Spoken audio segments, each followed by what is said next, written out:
Bapak saudara-saudara sekalian, poin kedua, ayo ciptakan surga di rumah. Salah satu di antaranya saling memuji. Pak, tidak ada bagi kita seorang laki-laki bisa tenang kalau istri kita di rumah tidak menenangkan hati.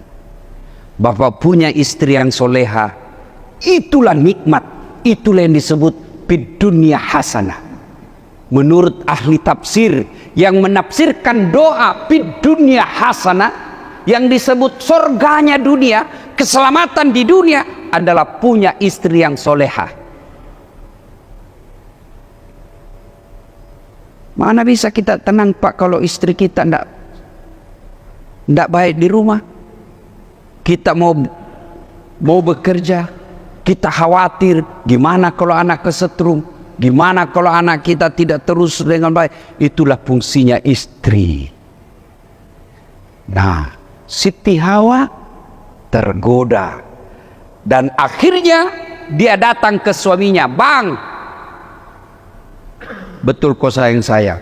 "Betul Adinda." "Kalau kau sayang saya, buktikan, saya mau makan buah khuldi." Kata Adam, "Tidak bisa sayang. Boleh kau minta segalanya, ini tidak boleh." Kata Hawa, "Berarti kau tidak sayang saya. Kalau kau tidak mau, kau tidak dapat jatah sebentar malam." Nah, inilah senjatanya perempuan. Tapi ibu-ibu jangan coba bilang sekarang ini begini, "Kalau kau tidak mau, kau tidak dapat jatah sebentar malam." Kata suamimu, "Baik, aku cari jatah di luar." Hati-hati. Dulu kalau marah ibu-ibu bilang, "Jangan kau pulang." Oh, jangan bilang begitu sekarang. Begitu kau bilang sama suamimu, "Jangan pulang," langsung suamimu, "Merdeka." Kalau perlu kuncikan rumah. Akhirnya Hawa menggoda suaminya dan berhasil. Lalu Adam dan Hawa memakan buah khuldi.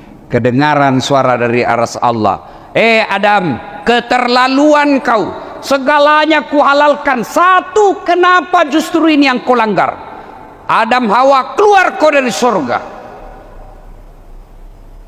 Akhirnya Adam, Hawa lempar Adam turun ke dunia. Sekarang namanya Irak. Satu di India, satu di Irak. Saling mencari Pak. Bayangkan saat itu dunia hanya 2 penghuninya. Mereka saling mencari, mencari. Berdoa Nabi Adam, akhirnya dikabulkan setelah berapa? 200 tahun saling mencari. Hikmah berikutnya, ternyata berdoanya Adam dan Hawa lama baru dikabulkan. 200 tahun. Ada orang berdoa Pak, bertahun-tahun baru Allah kabulkan. Adam Hawa berdoa 200 tahun baru dikabulkan. Nabi Zakaria minta anak, "Ya Allah, berikan saya keturunan." Sejak usianya 21 tahun, Allah kabulkan ketika usianya 80 tahun. Nabi Musa alaihissalam berdoa, "Ya Allah, selamatkan kaumku dari Fir'aun." Berapa tahun? 60 tahun lebih baru Allah kabulkan. Nabi Muhammad sallallahu alaihi wasallam minta kiblat yang tadinya Makkah pindah ke Palestina. Nabi berdoa, "Ya Allah, pindahkan kiblat kami kembali ke Mekah." Berapa baru Allah kabulkan? 17 bulan. Itu Nabi dan Rasul bertahun-tahun baru Allah kabulkan doanya. Ada orang berdoa pagi mau dikasih maghrib, padahal dia tukang tipu, pret. Sabar, berdoa perlu kesabaran. Ketika Bapak tidak dikabulkan doanya, satu, bisa jadi Bapak berdoa tidak sesuai sunnah. Akhirnya apa? Doanya lambat sampai. Artinya apa? Kalau Bapak berdoa sesuai sunnah, adabud doa namanya dalam kitabnya Imam Al-Ghazali, adabud doa, adab dalam berdoa. Laksanakan doa sesuai sunnah, doanya cepat sampai. Tapi kalau tidak sesuai sunnah, doanya lambat, sampai tapi lambat, macet. Sunnah berdoa, sikirlah di awalnya. Saya yakin Bapak Ibu semua sikir sebelum berdoa, tapi kadangkala sikir kita seperti makan pisang goreng panas. Tidak jelas apa yang Bapak ucapkan. Sumlah.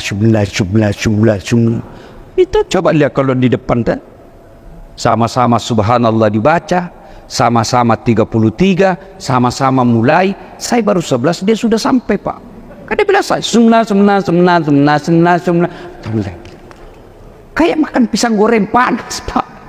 Perjelas, ucapkan dengan baik. Subhanallah, subhanallah, subhanallah, subhanallah, subhanallah, subhanallah. Alhamdulillah, alhamdulillah. 33. Itu sunnah. Sunnah menghadap ke kiblat. Boleh tidak membelakangi kiblat? Boleh. Boleh berdoa misal sini kiblat. Boleh berdoa begini. Boleh. Boleh begini. Boleh. Tapi sama kalau ibu minta duit sama suami, Pak, weh, duitmu. Kata suamimu, kurang ajar kau. Tapi bagaimana caranya? Menghadaplah kepada suami. Didahului dengan memuji-mujinya. Wih, Bapak makin gagah saya lihat. Serasi betul itu kumismu dengan sarungmu Pak. Padahal tidak ada hubungan itu kumis dengan sarung. Tapi kan karena kita dipuji senang. Setelah senang hati, si istri, Pak beli tenang. Saya punya kewajiban carikan kamu yang belanja. Tenang itu, kenapa? Perasaan sudah enak. Puji-puji Allah, adabnya.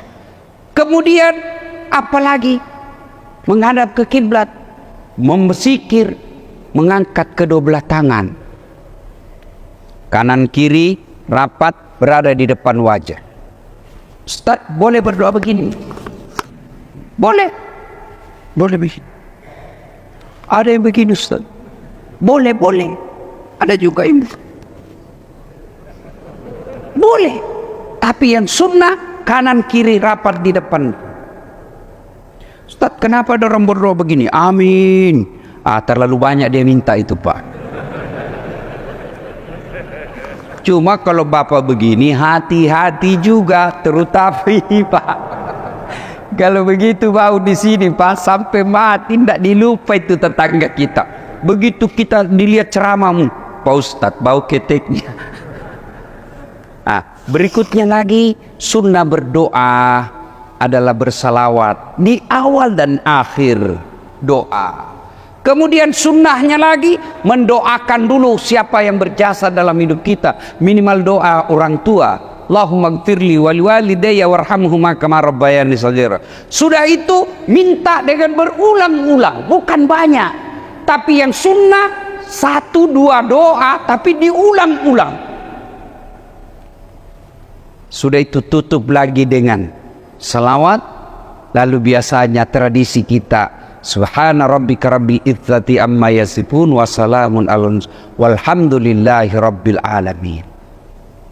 Ustadz, kenapa begini? Karena ini lebih nyaman rasanya, lebih nyambung. Tidak ada sunnah. Ini kenapa? Karena lebih nyambung, lebih nyaman. Masa Bapak selesai berdoa, amin ya rabbal alamin. Itu kan tidak nyambung. Lepas itu doa minta pertolongan Allah dengan catatan sudah lakukan sunnah. Semua doa-doa sesuai sunnah, sesuai dengan kitab-kitab yang diajarkan dan Rasulullah.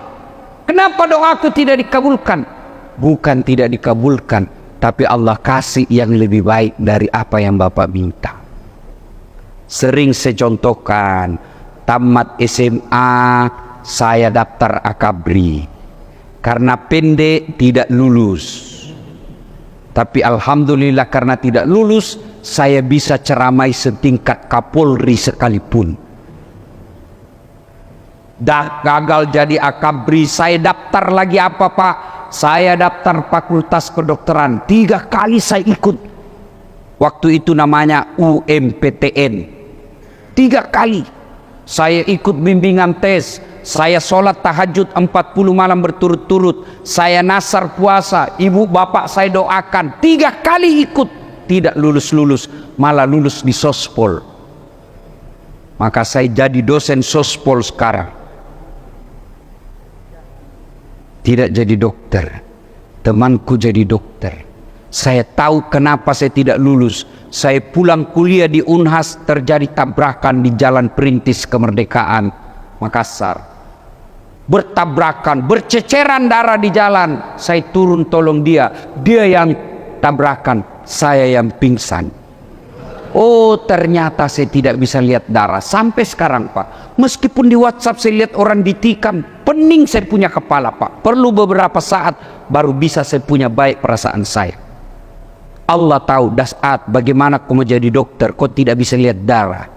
Temanku yang lulus jadi dokter, dia tugas di Kepulauan Ari. Mau pulang lebaran beberapa tahun yang lalu, saya tanya, kau pulang lebaran? Tidak. Rugi kau pergi cari uang jauh-jauh, kau tidak lebaran sama orang tuamu. Mahal tiket, Ustadz.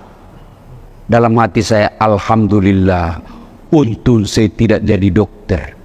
Tidak pernah saya pusing soal tiket. Kemana-mana saya, Pak, tidak pernah bingung soal tiket. Kenapa? Bukan saya yang beli. Siapa yang beli? Yang ngundang. Maka kalian anak muda, ketika kau daftar SMPTN, daftar Akpol, daftar Akabri, daftar Akmil, daftar ASN, apa saja kamu daftar, sudah berikhtiar tidak lulus, jangan kau sangka buruk kepada Allah. Allah punya rencana yang baik buatmu. Biasanya nanti kita sadar, oh ini rupanya. Maka kepada adik-adik saya selalu saya jelaskan, kalau kau mau hidup sesuai yang mau, kau mau tahun begini, tahun begini, kau mau seperti itu maumu semua, maka untuk apa ada Allah di dunia? Allah ada di dunia mengatur kita. Kau ndak usah lulus, kau parkir dulu di sini, kau jadi staf ahli dulu. Karena kalau jadi kepala dinas sekarang kau di penjara. Allah tahu, maka diparkir dulu, stop dulu kau di situ. Maka begitu dalam hidup ini ada persoalan Bapak hadapi, sangka baik. Oh, pasti Allah punya rencana yang terbaik buat saya. Doa saya Allah kabulkan dalam bentuk yang lain. Lanjut kisah. 200 tahun bertemu. Setelah bertemu, di mana beliau bertemu Adam dan Hawa? Di padang Arafah, tepatnya Jabal Rahmah, Tugu Kasih Sayang. Nah, banyak yang ingin kita rangkaikan dengan kisah ini, tapi waktu yang terbatas. Namun ketahuilah, intisari paling penting Allah titipkan kisah ini dalam Quran. Allah ingin pesankan, ada satu dosa tetesan yang kita pelihara terus dan diteteskan dari jin, iblis, syaitan, yaitu sombong.